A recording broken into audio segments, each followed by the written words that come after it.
Funny story. The only one who listens. It was another perfectly normal Saturday morning, or at least it started that way.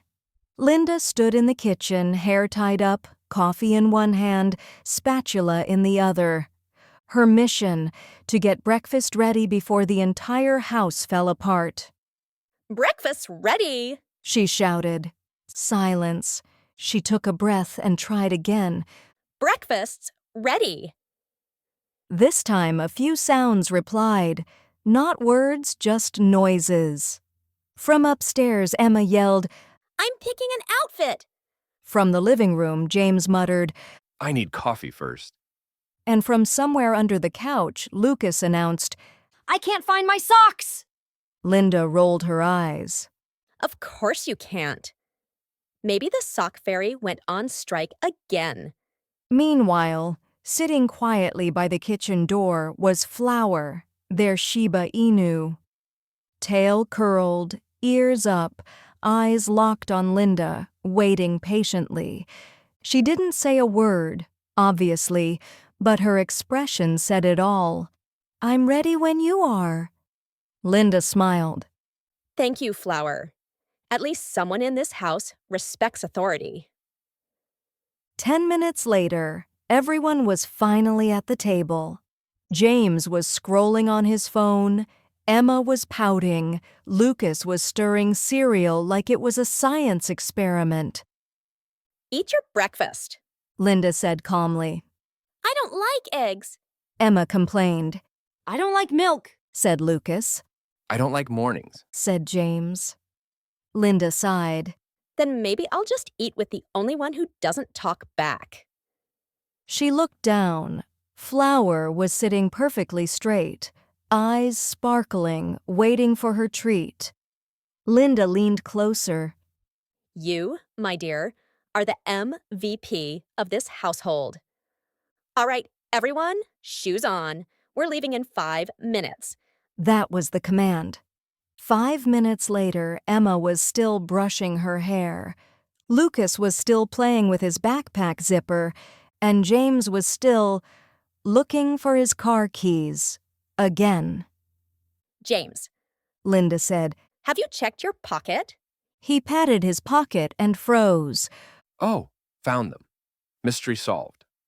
Flower walked to the door and sat down, leash in her mouth. Linda smiled. See? The dog knows we're leaving before you do. James muttered. Yeah, but she doesn't have to deal with taxes. By the time they got home, the house looked like a storm had passed. Shoes scattered, jackets on the floor, and someone left a trail of cookie crumbs leading straight to the TV. Who ate cookies before dinner? Linda asked. Lucas raised a hand. It wasn't me. Then why do you have chocolate on your face? He wiped his mouth.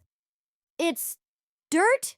Meanwhile, Flower quietly picked up her toy and put it in her basket. Perfectly neat. Linda pointed. Look! The dog cleans up after herself. The dog! James looked up from the couch. If she starts doing laundry, I'm retiring. Dinner's ready. Linda announced again that evening. No answer. She walked into the living room. Emma was on her tablet.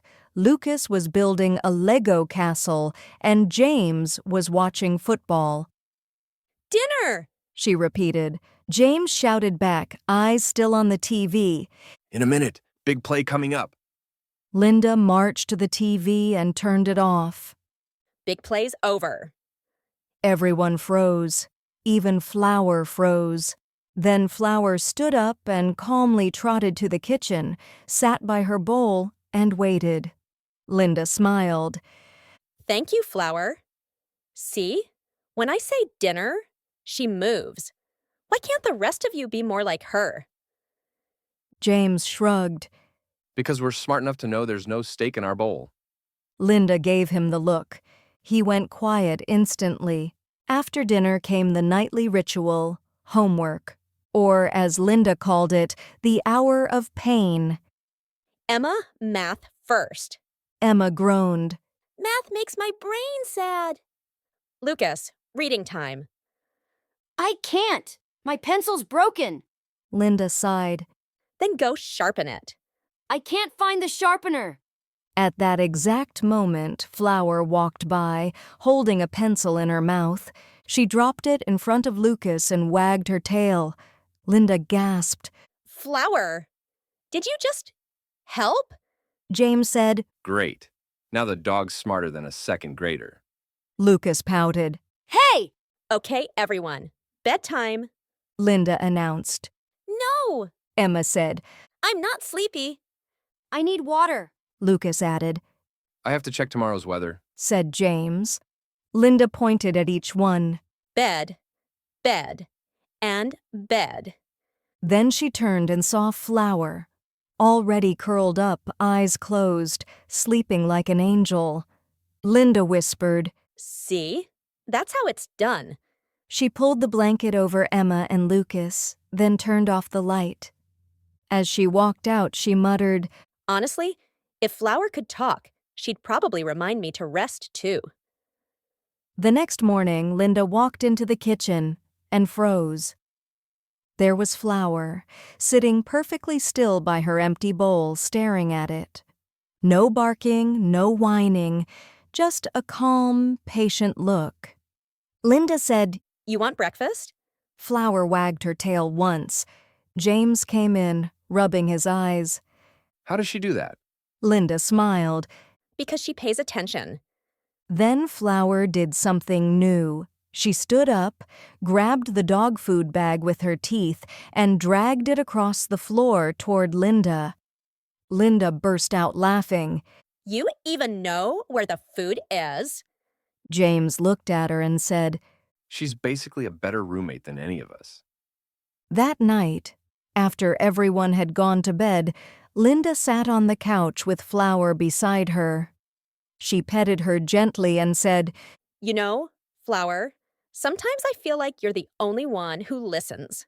Flower tilted her head. You never argue, never complain, never forget your homework, never need 5 more minutes.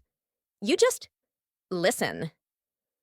Flower yawned, stretched, and hopped off the couch. She walked over Linda's pillow and lay down right in the middle of the bed. Linda blinked. Oh, so that's how it is. She smiled. Well, I guess even the best listener needs a little attitude. The lights dimmed. Flower snored softly. Linda whispered, half laughing, Good night, my perfect little troublemaker. and that's how Linda realized something important. Sometimes the best listener in the family doesn't even speak. But if you ever feel nobody listens to you, just find yourself a Shiba Inu. They won't say much, but they'll always pretend they understand.